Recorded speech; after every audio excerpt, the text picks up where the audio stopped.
Sahabat Eljon dimanapun Anda berada, bersama saya Mindiarto Jugo Raharjo di dalam program Mindiar Talk, Not Just Talk. Kali ini kita akan bahas sebuah topik yang pasti ditunggu-tunggu oleh sahabat Eljon dimanapun Anda berada, yaitu tentang dunia kesehatan. Topiknya adalah banyak sekali kita mengetahui tentang sebuah lembaga kesehatan yang disebut dengan klinik. Namun kita sering melihat juga bahwa klinik itu selalu memiliki konotasi, wah ini punyanya pemerintah ya. Nah, padahal ada juga klinik swasta yang memberikan sebuah kontribusi tentang penunjang kesehatan dan ekonomi. Baik, topik kita klinik swasta, penunjang kesehatan dan ekonomi. Sahabat Eljon dimanapun Anda berada, di dalam beberapa tahun terakhir, keberadaan klinik swasta semakin menonjol dalam sistem pelayanan kesehatan di Indonesia. Klinik swasta tidak lagi dipandang hanya sebagai fasilitas kesehatan atau sebagai pelengkap semata-mata, tetapi telah menjadi salah satu pilihan utama masyarakat di dalam memperoleh layanan medis. Perubahan gaya hidup, meningkatnya kesadaran akan kesehatan, serta keterbatasan fasilitas yang di rumah sakit pemerintah mendorong masyarakat untuk mencari layanan yang lebih cepat, lebih nyaman, dan personal. Klinik swasta hadir menjawab kebutuhan tersebut dengan berbagai inovasi dan pendekatan pelayanan yang lebih fleksibel. Perkembangan klinik swasta tidak terlepas dari dinamika sosial, ekonomi, dan teknologi yang terus berubah. Dan klinik swasta ini kini tidak hanya melayani pengobatan yang sangat mendasar, tetapi juga menyediakan layanan-layanan spesialis, pemeriksaan kesehatan berkala, hingga perawatan preventif dan estetika. Di sisi lain, pesatnya pertumbuhan ini juga menghadirkan berbagai tantangan yang harus dihadapi oleh pengelola klinik, tenaga medis, dan pemangku kebijakan. Mindiarto Talk akan membahas tren klinik swasta di Indonesia serta tantangan yang menyertainya secara mendalam dengan bahasa yang sederhana dan mudah difahami. Pertama, kita ingin coba bahas sedikit tentang perkembangan klinik swasta di Indonesia. Klinik swasta di Indonesia mengalami perkembangan yang cukup pesat seiring dengan meningkatnya jumlah penduduk dan kebutuhan akan layanan kesehatan yang mudah diakses, apalagi dengan berkembangnya BPJS. Di wilayah perkotaan, klinik swasta tumbuh dengan cepat baik dalam skala kecil maupun klinik-klinik yang besar. Klinik-klinik ini biasanya berdiri di lokasi strategis seperti di kawasan perumahan, pusat bisnis, dan area komersial sehingga mudah dijangkau oleh masyarakat. Perkembangan ini juga dipengaruhi oleh perubahan pola pikir yang semakin sadar akan pentingnya menjaga kesehatan. Masyarakat kini tidak hanya datang ke fasilitas kesehatan ketika sakit, tetapi juga melakukan pemeriksaan rutin dan preventif serta konsultasi kesehatan. Klinik swasta menangkap peluang ini dengan menyediakan layanan yang lebih ramah pasien, waktu tunggu yang lebih singkat, serta jam operasional yang lebih fleksibel dibandingkan fasilitas-fasilitas kesehatan milik pemerintah. Selain itu, dukungan regulasi dan kemudahan perizinan di beberapa daerah ikut mendorong tumbuhnya klinik swasta. Banyak tenaga medis, khususnya dokter umum dan dokter gigi, yang memilih membuka praktik dalam bentuk klinik karena memberikan keleluasaan di dalam mengelola layanan dan manajemen klinik. Hal ini membuat jumlah klinik swasta terus bertambah dari tahun ke tahun. Ada hal yang perlu diketahui adalah tentang perubahan kebutuhan dan harapan pasien. Salah satu faktor utama yang mempengaruhi tren klinik swasta adalah perubahan kebutuhan dan harapan pasien. Pasien saat ini tidak hanya menginginkan pengobatan yang efektif, tetapi juga pengalaman pelayanan yang menyenangkan. Mereka berharap pelayanan yang cepat, penjelasan yang jelas, serta sikap ramah dari tenaga medis dan staf klinik menjadi kunci keberhasilan klinik swasta. Klinik swasta cenderung lebih responsif terhadap kebutuhan ini karena memiliki struktur organisasi yang lebih sederhana dan juga mendapatkan sebuah pengawasan atau pendampingan yang lebih intens.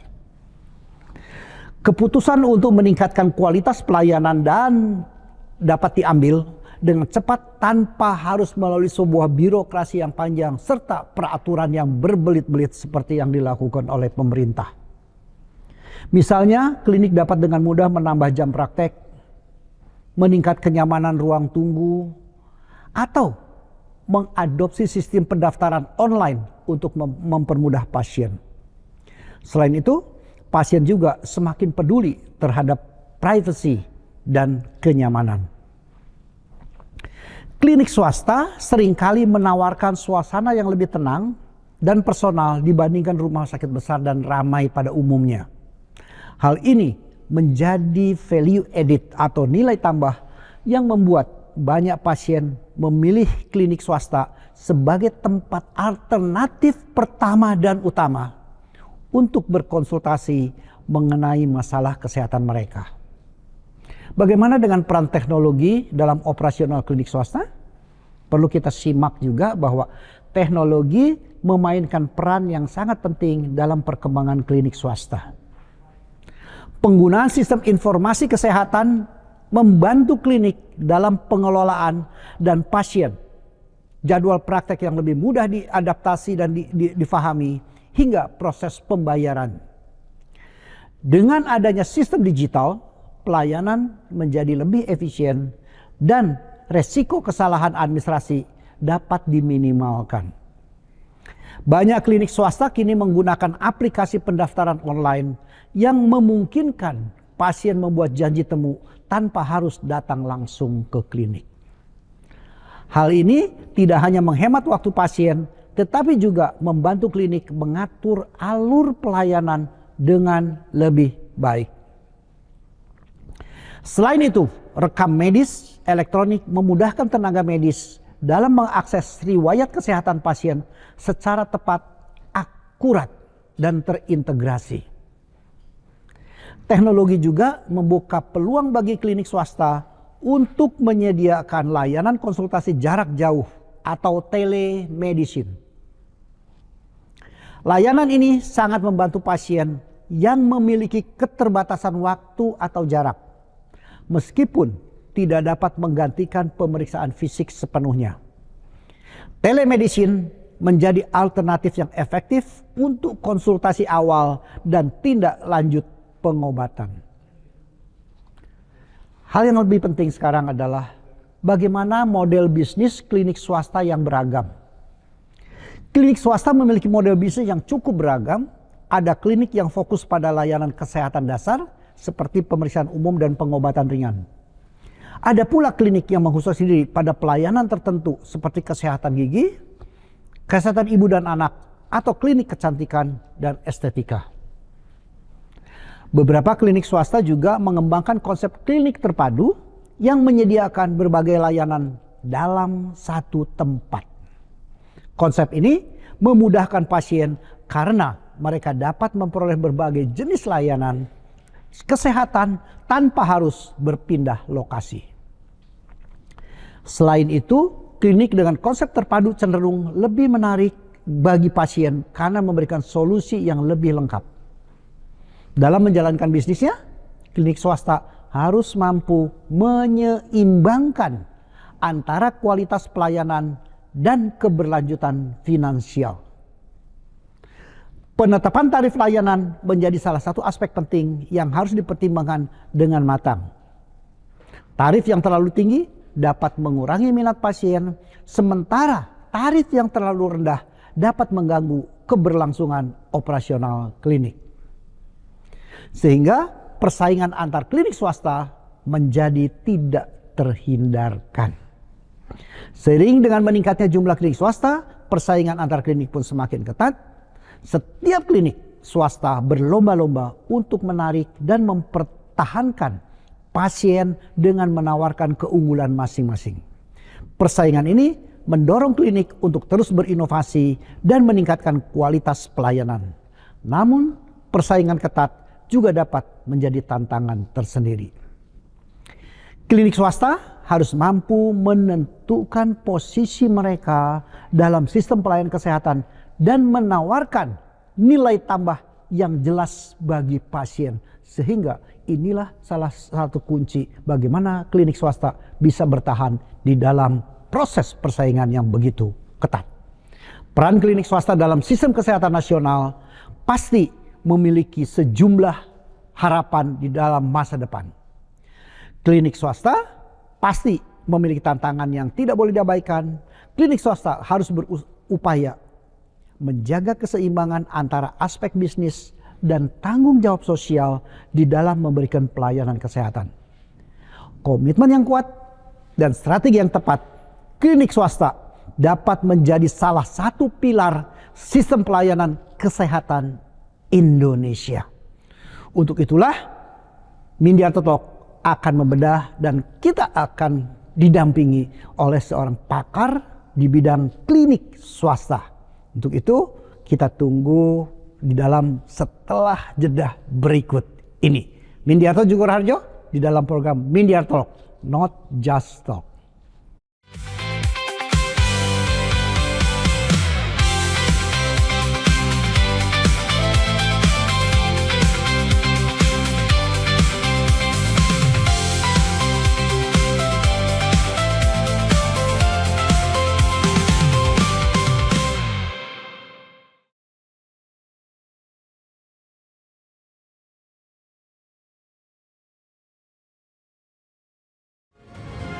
Setiap tempat punya cerita.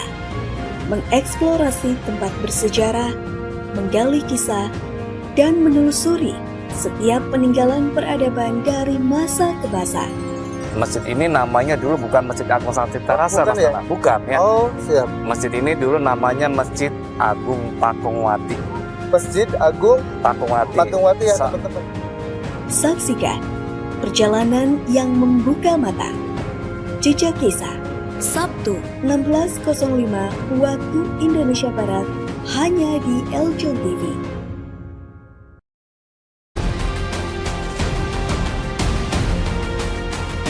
Tujuannya adalah kita ingin putri-putri kita dapat mempromosikan Indonesia di ajang internasional. Kita melihat finalis sih bagaimana menjaga moodnya mereka gitu. Karena ini namanya juga kompetisi ya gitu.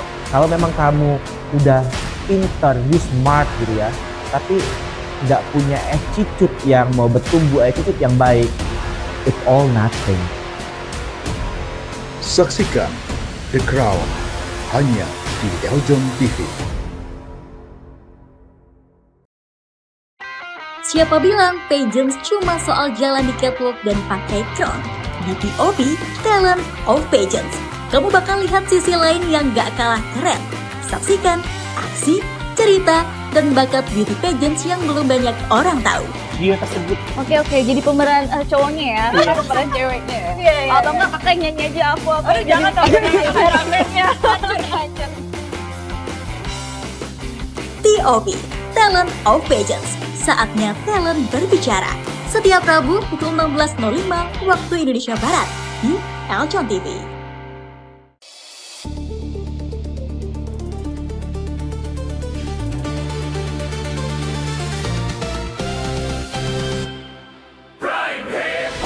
Inilah Prime Report selengkapnya.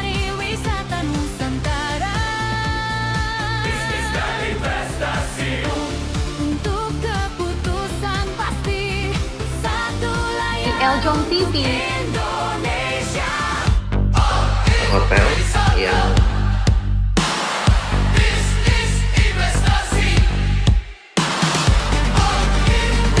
performance pendengar apa kabar?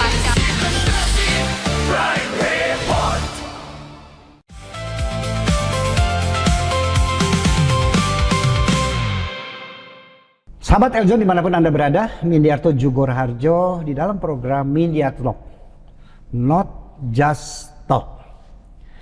Topik kita adalah sudah jelas bahwa peran klinik swasta adalah sebagai penunjang kesehatan dan ekonomi untuk masyarakat Indonesia. Kita sudah kupas bagaimana profil tentang klinik swasta. Rasanya tidak lengkap kalau kita tidak memanggil orang yang kompeten di bidang tersebut. Salah satu adalah pimpinan dari klinik swasta tersebut. Kita sudah berada di studio, yaitu Dr. Edria. Selamat pagi, Dokter. Selamat pagi ya. Gimana, sehat? Sehat, Pak. Sehat ya. Kegiatan sehari-hari dokter apa nih selain periksa-periksa pasien? Ya, kalau kegiatan utama sih memang ya berkecimpung di klinik ya. Sebagian besar waktunya tersita di klinik. Di klinik. Memang. Dokter mendapat kepercayaan atau mandat sebagai dokter kepala klinik Bina Kasih. Ya. Klinik Bina Kasih itu milik siapa, Dok? Untuk kliniknya sendiri sebenarnya di bawah naungan Paroki Kelapa Gading. Oh, Yayasan Santo Paroki Yakobus. Santo Yakobus Ya. itu ya. Oke. Dan sudah berapa tahun nih klinik usianya nih? Awal didirikan itu dari tahun 1988. Waduh, berarti tuaan klinik dibanding saya ya kelihatan. Udah 38 tahun ya? Iya, 38 tahun. Jadi klinik Bina Kasih adalah milik dari Gereja Santo Yakobus, dan kemudian klinik ini juga di bawah Yayasan Santo Yakobus begitu ya. Sudah 38 tahun. Luar biasa ya. Perkembangannya nih gimana setelah 38 tahun tuh? Untuk awalnya sih klinik itu masih dalam namanya berupa Balai Kesehatan Masyarakat. Dulu namanya Balkesmas. Balkesmas.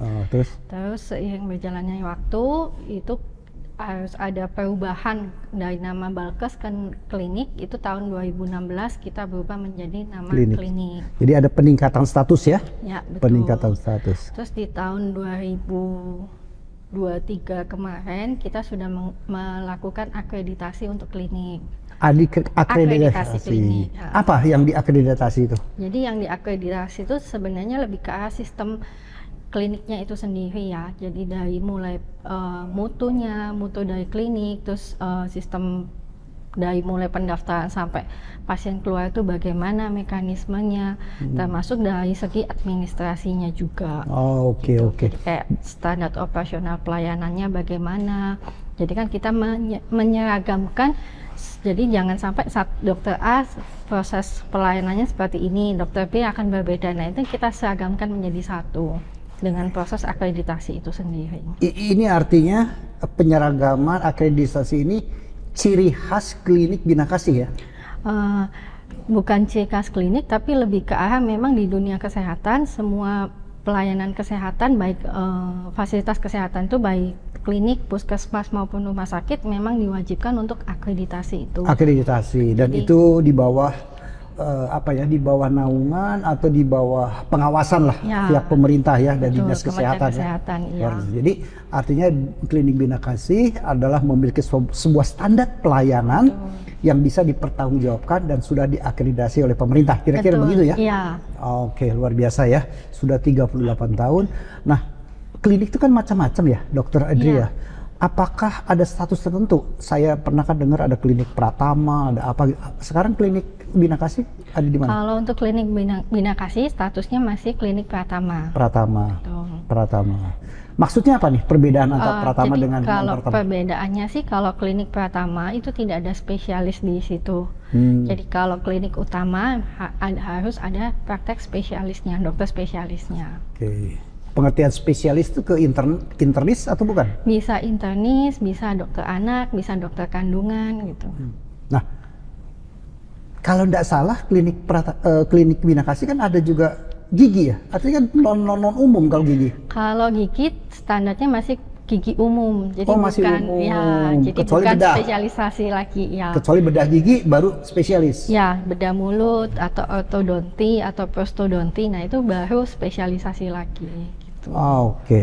Jadi sahabat Eljon dimanapun Anda berada, ketika lokasi di Kelapa Gading ya? Ya, di Kelapa Gading. Jadi sahabat Eljon dimanapun Anda berada, yang bermukim di Kelapa Gading kira-kira dan sekitarnya lah ya, silahkan untuk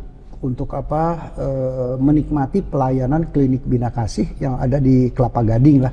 Nanti di search di Mbah Google juga ketemu ya, lokasinya di mana ketemu ya. Oke, baik. Klinik is klinik swasta juga tersebar di mana-mana nih Dokter Edria ya. Apa yang menjadi pembeda kira-kira klinik Bina Kasih dibandingkan dengan klinik-klinik swasta pada umumnya? Kalau klinik Bina Kasih ini, kita dalam satu hari itu kita punya yang berpraktek ada 4 dokter dengan komposisi 2 dokter gigi dan 2 dokter umum setiap harinya. Dan itu kita buka layanan dari Senin sampai hari Minggu. Oh, nggak ada liburnya berarti? Sejauh ini nggak ada. Senin ya, orang sakit kan nggak kenal hari dok. Iya betul. maka prakteknya juga jangan pakai hari lagi ya. Iya, jadi hari Senin sampai hari Minggu kita buka. Memang untuk jam pelayanannya masing-masing hari berbeda. Untuk Senin sampai Jumat kita nonstop hari jam 7 pagi kita udah mulai buka sampai jam 8 malam. Kalau untuk hari Sabtu kita buka dari jam 7 sampai jam 12, itu akan ada jeda sejenak di mana itu kita untuk waktu kita untuk membersihkan ruangan klinik. Jadi untuk sterilisasi ruangan dan untuk bersih sterilisasi, maintenance ya, sama clean up ya. Ya, clean up di hari Sabtu itu. Nah, kita mulai pelayanan lagi dari jam 4 sore sampai jam 8 malam di hari Sabtu. Kalau untuk hari Minggu kita buka dari jam 7 sampai jam 12 pagi aja. Jam 7 sampai 12? Iya. Setengah hari aja ya? Iya. Oke, jadi buat sahabat Eljon dimanapun Anda berada, kalau pas sakitnya Minggu, jangan siang deh sakitnya, pagi aja. Supaya bisa dilayani. Iya. Selain itu kita juga melayani imunisasi atau posyandu balita. Ada imunisasi ya? Ya, imunisasi balita sampai sampai lansia kita melayani. Terus apakah menerima pasien BPJS? Menerima juga ya? BPJS ya. Oke, jadi buat sahabat Eljon dimanapun Anda berada, yang berada di sekitar Kelapa Gading atau Jakarta Utara, kira-kira lah ya, yang memiliki kartu BPJS, jangan sungkan-sungkan karena klinik Bina Kasih sudah menyediakan fasilitas tersebut. Baik, rasanya kita nggak cukup ngobrol-ngobrol hanya di situ. Kita akan lebih dalam setelah commercial break berikut ini. Tetap bersama saya, Mindiarto Jugoraharjo, di dalam program Mindiarto Talk, Not Just Talk.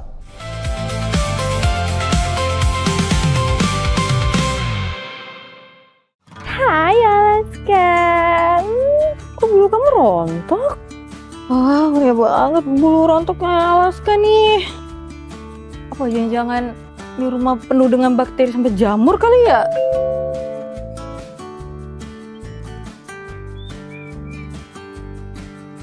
Buat kamu pecinta kucing, pernah nggak sih kepikiran kalau bulu mereka bisa jadi sarang bakteri? Tapi aku punya solusinya. Ivisan, teknologi kesehatan yang mampu membunuh 99,9% bakteri dan virus.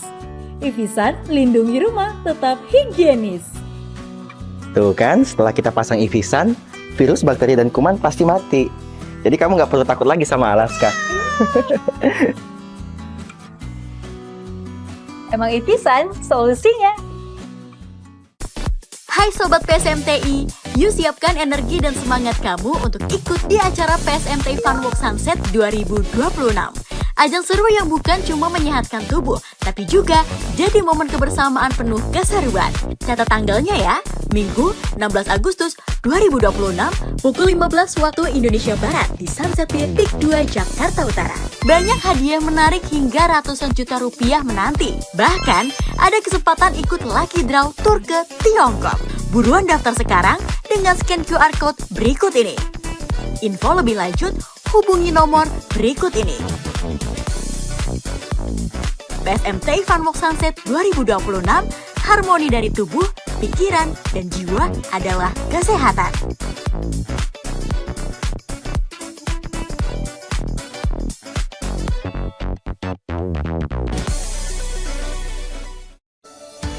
El Mori, dari alam untuk kesehatan Anda.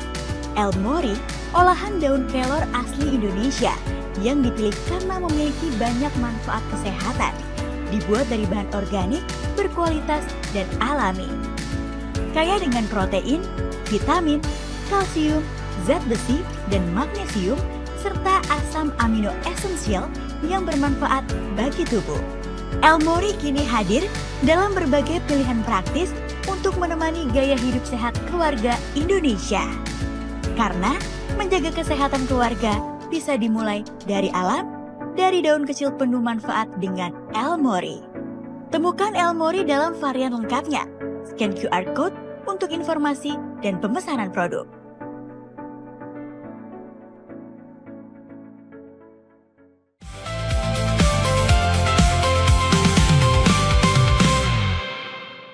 Sahabat Eljon, dimanapun Anda berada, tetap Mindiarto Jugoraharjo bersama Anda di dalam program Mindiar Talk, Not Just Talk.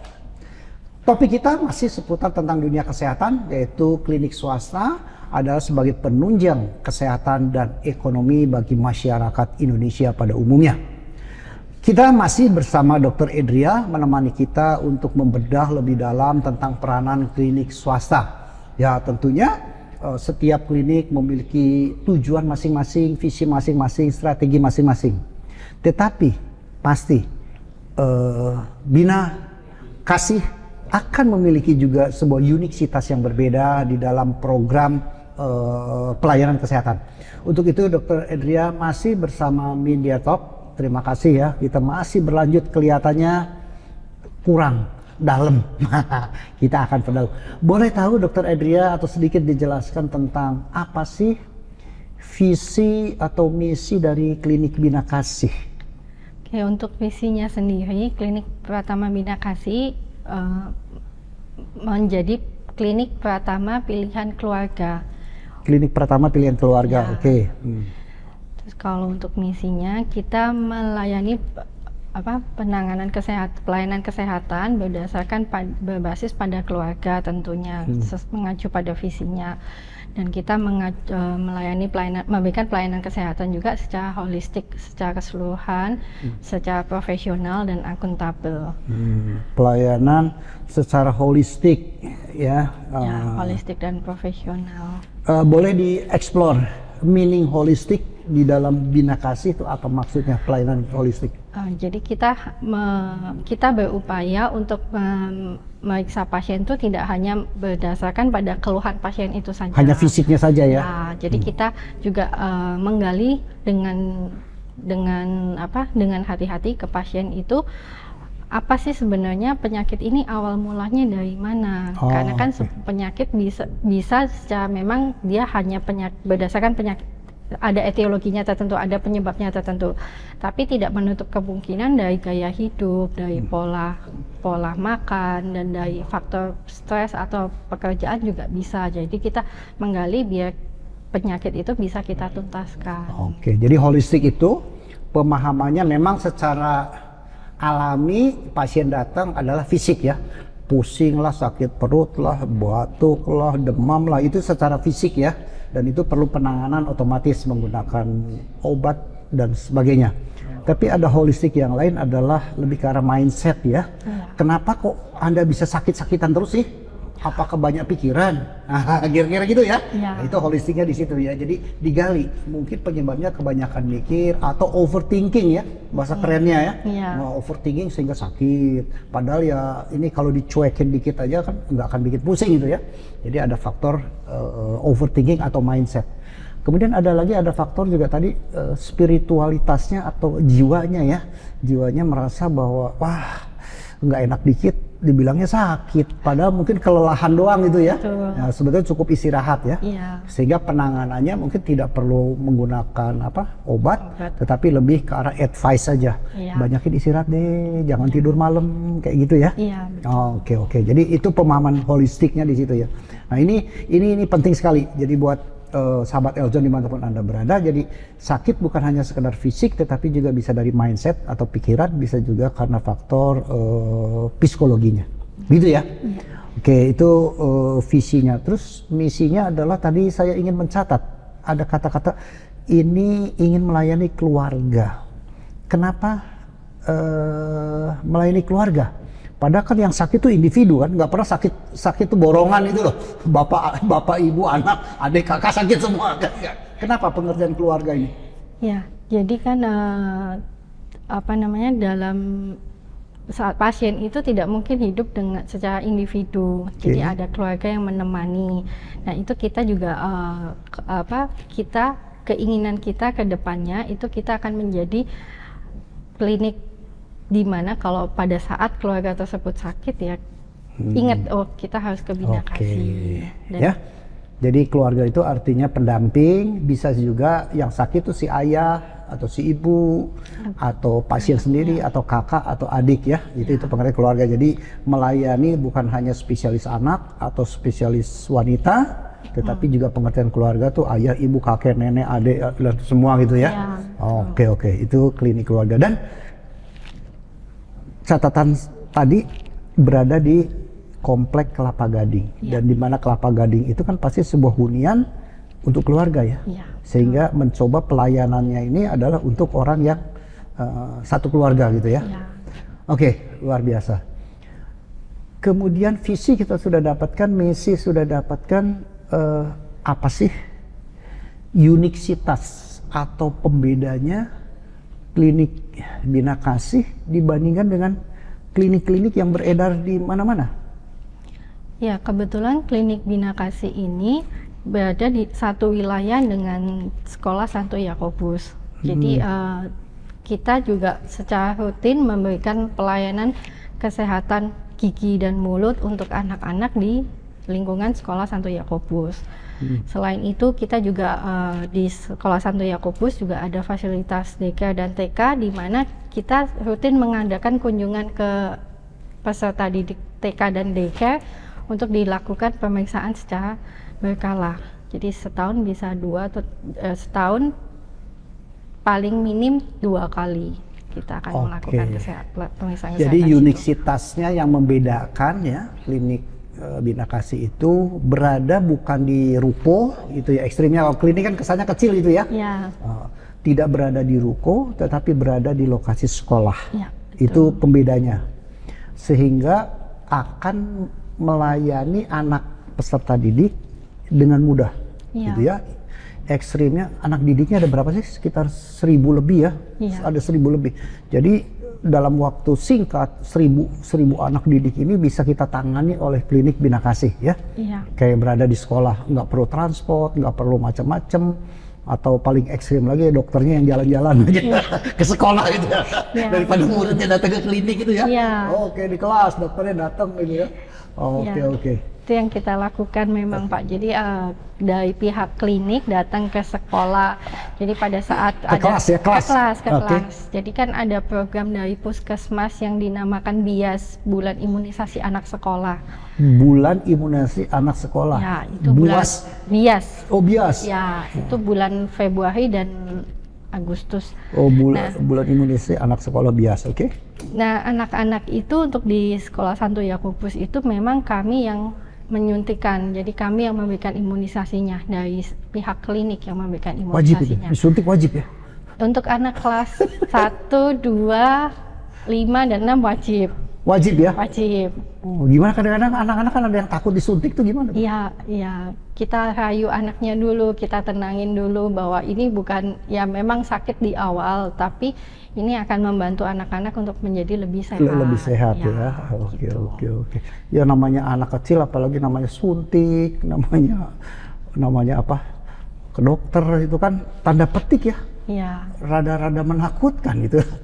lebih nggak takut nonton drama setan dari Iya memang Pak.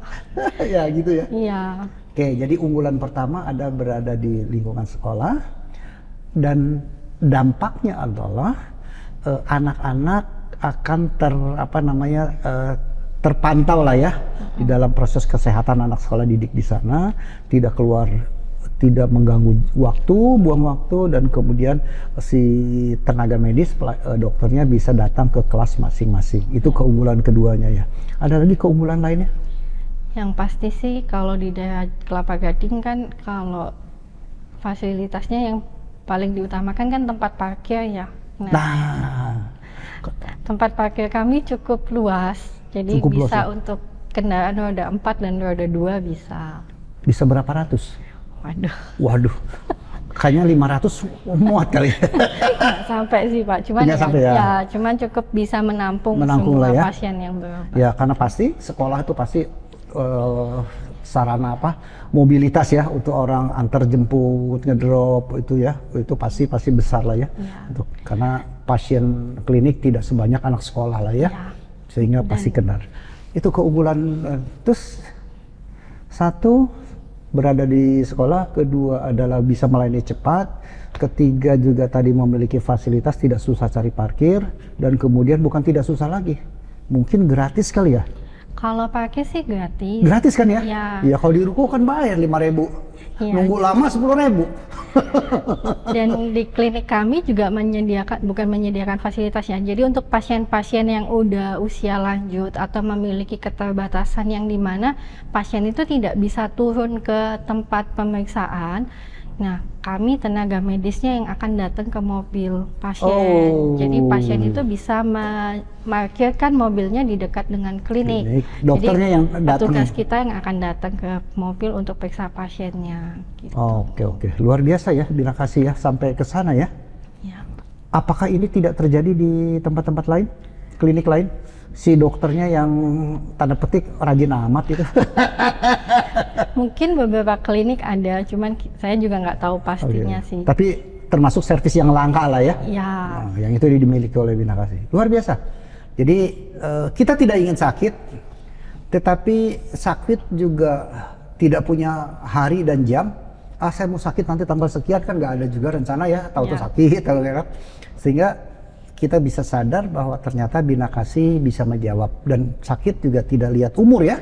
Nah, mungkin pas ketemu nenek kita atau orang tua kita yang sepuh, bukan tidak memungkinkan, mungkin kalau turun terpaksa sehingga akan membuat lebih tidak nyaman gitu ya, maka klinik Bina Kasih bersedia untuk menjemput atau mendatangi pasien di mobil lah atau di kendaraan gitu ya.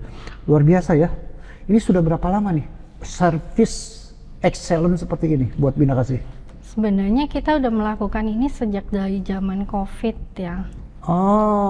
Jadi kita pun juga waktu COVID itu karena banyak pasien yang khawatir ya kalau turun ke klinik, apalagi anak-anak dan lansia, mereka tanya bisa nggak kalau kita diperiksanya di mobil saja. Dan ini berlanjut ya? Iya, dan ini berlanjut. Jadi Miss Covid tuh ternyata punya peran juga ya, Miss Covid di dalam menciptakan pelayanan yang lebih baik ya? Iya. Oke. Ya, puji Tuhan saya mungkin ya kalau batuk-batuk pilek aja sih pernah ya. Tapi kalau sampai, amit-amit lah, kalau sampai perlu berobat kemudian harus dokternya datang tuh kasihan. Oke, jadi ada perawatan umum, gigi. Kita juga punya laboratorium yang sederhana. Jadi kalau pasien-pasien memang membutuhkan, setelah kita periksa pasien tersebut membutuhkan pemeriksaan lanjutan untuk dari segi laboratorium, nah kita langsung siapin di situ. Kalau gigi perawatan sampai apa sih yang dibantu? Selain pastilah tambal, udah pastilah ya, bersihin karang. Terus ada lagi perawatan yang lain? Kalau di gigi sih paling perawatan kita yang lumayan baru itu bleaching, mencerahkan gigi. Oh, di bleaching ya? Ya, di bleaching itu sama ada scaling dengan lapisan fluoride. Di itu ya di apa namanya tuh? Kayak kita kayak di Gerinda itu ya apa ya? Oke, Jadi di kita bleaching. memberikan vitamin untuk gigi kita biar nggak gampang lubang. Nggak gampang lubang. Vitamin gitu ya bentuknya. Vitamin untuk gigi. Nah, kita langsung aplikasikan di giginya langsung. Tambal, bleaching, bersihin. Kalau bikin gigi palsu? Gigi palsu bisa kita. Bisa ya? Bisa. Nggak ditangkap tuh sama polisi? Karena bisnis palsu kan pada ditangkap loh. Iya. Ini gigi palsu, bisnis palsu nggak ditangkap. Cuman kalau ini palsunya beda untuk kenyamanan pasien kalau ini. Iya, jual HP palsu ditangkap. Iya, Jual kalau HP palsu ini ditangkap. Ini gigi palsu nggak ditangkap polisi ya? Nggak Aman ya? aman. Kita ada Oke, layanan gigi palsu juga ya. Ya. Hanya gigi palsunya sebatas itu ya, sebatas yang apa menggunakan apa? Namanya apa? Yang masih lepas pasang. Lepas pasang gitu ya. Belum sampai yang ditanam. Belum ya? Belum implan. Kita belum bisa. Belum Kalau implan belum ya? Implan belum. Oh, kalau ada yang mau implan outsource berarti keluar ya, pasti keluar. Ya, kita kasih reference keluar. Berapa lama kalau bikin gigi palsu itu? Kalau gigi palsu sih lumayan cepet ya, range-nya sekitar 3-4 hari. 3-4 hari selesai ya? Dari tanggal cetak, iya. Oh, dari mulai bikin mold itu ya, mold bikin. Waduh, ini salah satu bisnis yang menarik nih. Jualan barang palsu tapi nggak ditangkap polisi. Gigi palsu, rambut palsu juga nggak ditangkap ya. Oke.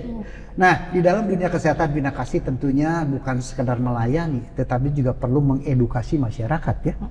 Apa yang sudah dilakukan di dalam program edukasi terhadap masyarakat nih? Nah, kita juga rutin melakukan edukasi ke sekolah yang pastinya ya, karena kita masih satu lingkungan dengan sekolah. Yang kedua, kita rutin setiap bulan kita mengadakan program penanganan penyakit kronis.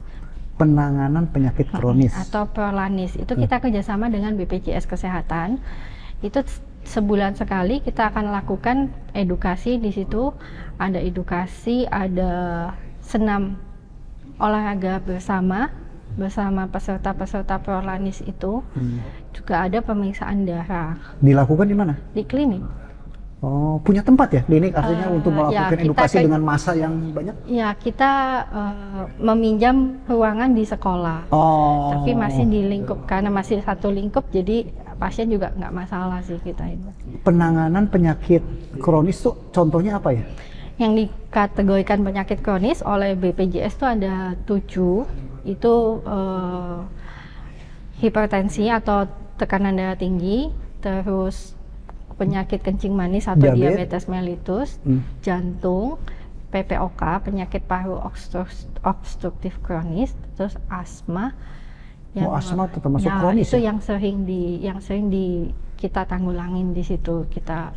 Nah, ketika mengedukasi ini apakah dikategorikan per penyakit edukasi sendiri atau 7 penyakit kronis ini bisa ditangani langsung dengan waktu yang sama untuk edukasinya? Untuk edukasi ini sendiri sebenarnya lebih ke arah yang butuh penanganan secara kompleks ya, itu lebih ke arah penyakit diabetes sama darah tinggi, dimana memang difokuskan untuk saat ini difokuskan untuk 2 penyakit tersebut. Diabetes dan darah tinggi? Ya, karena 2 penyakit itu kasusnya banyak di kita. Jadi memang itu yang kita fokuskan untuk itu, diabetes dan hipertensi. Kalau darah tinggi sih mudah solusinya ya, transfer 1M langsung hilang tuh darah tinggi. Iya.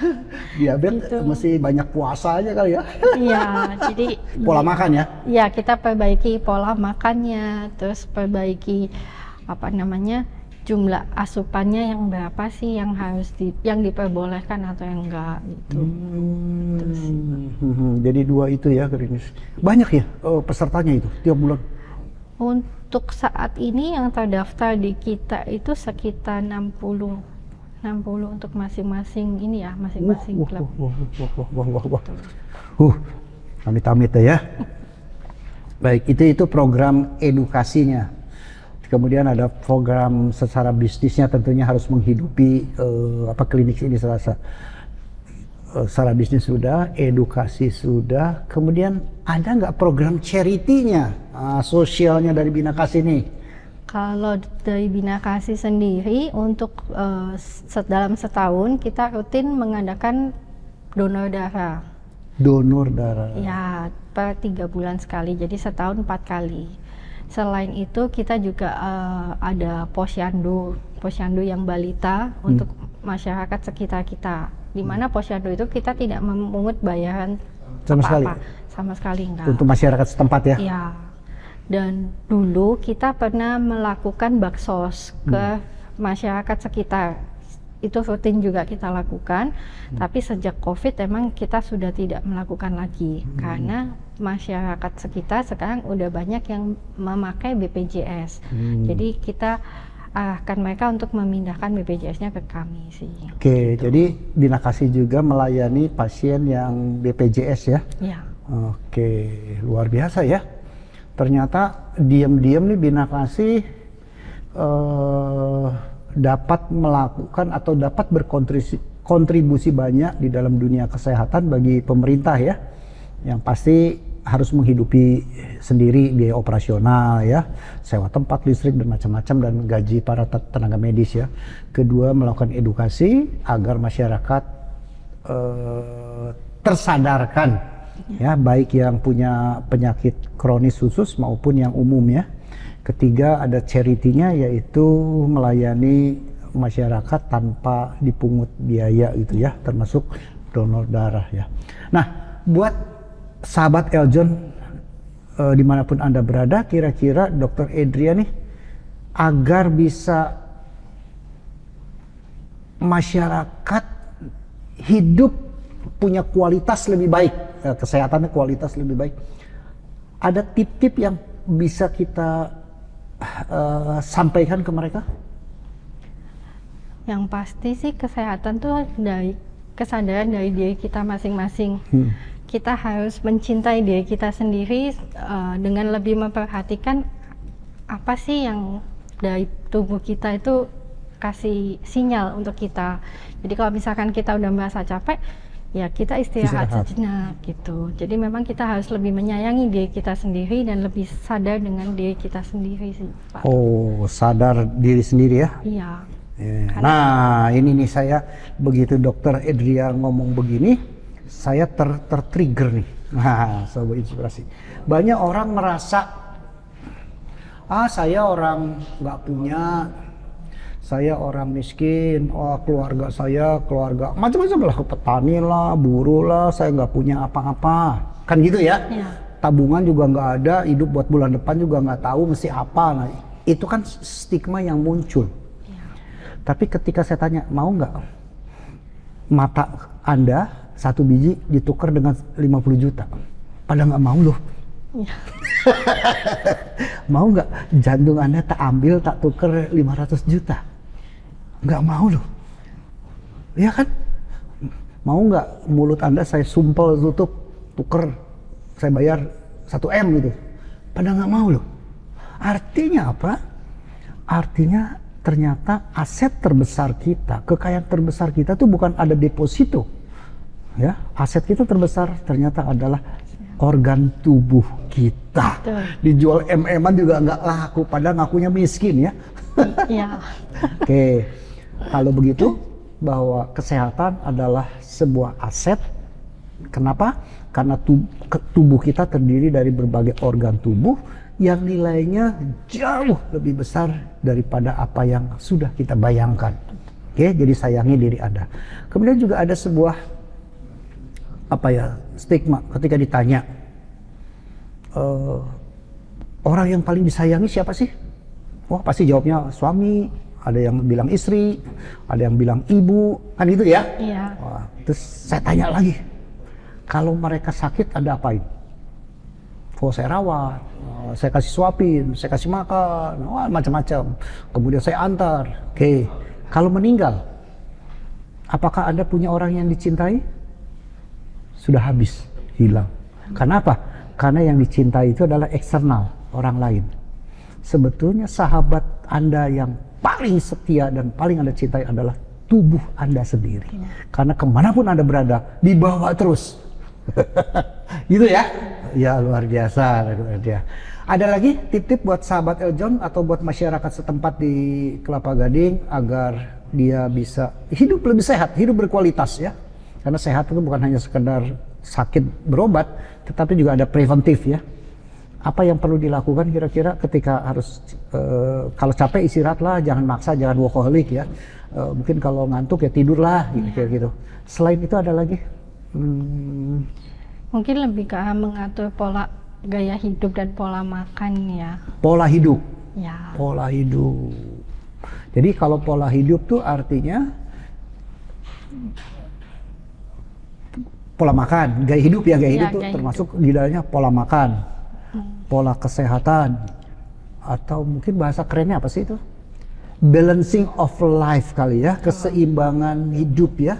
Jadi ada waktunya kerja ya kerja, waktunya istirahat, harus makan bukan sekedar kenyang tapi menikmati dan sehat itu ya. Memang makanan sehat tuh kadang-kadang nggak enak. Tapi ya nikmatilah. Ya, kemudian juga istirahat, kemudian juga termasuk berkomunitas ya. Berkomunitas ya, happy ya.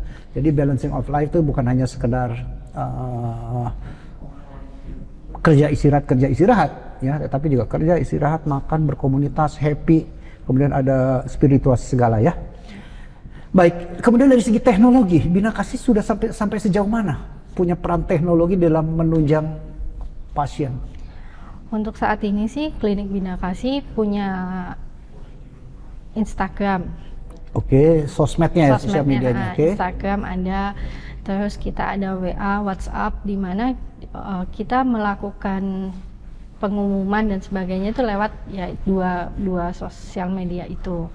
Dan termasuk untuk pasien-pasien yang program Prolanis tersebut itu kita juga ngeblastnya di WhatsApp itu. Jadi kita mengatur semua jadwalnya dan semua peserta yang akan ikut siapa itu melalui WhatsApp itu. Sudah sosmednya termasuk WA dan IG ya? Ya.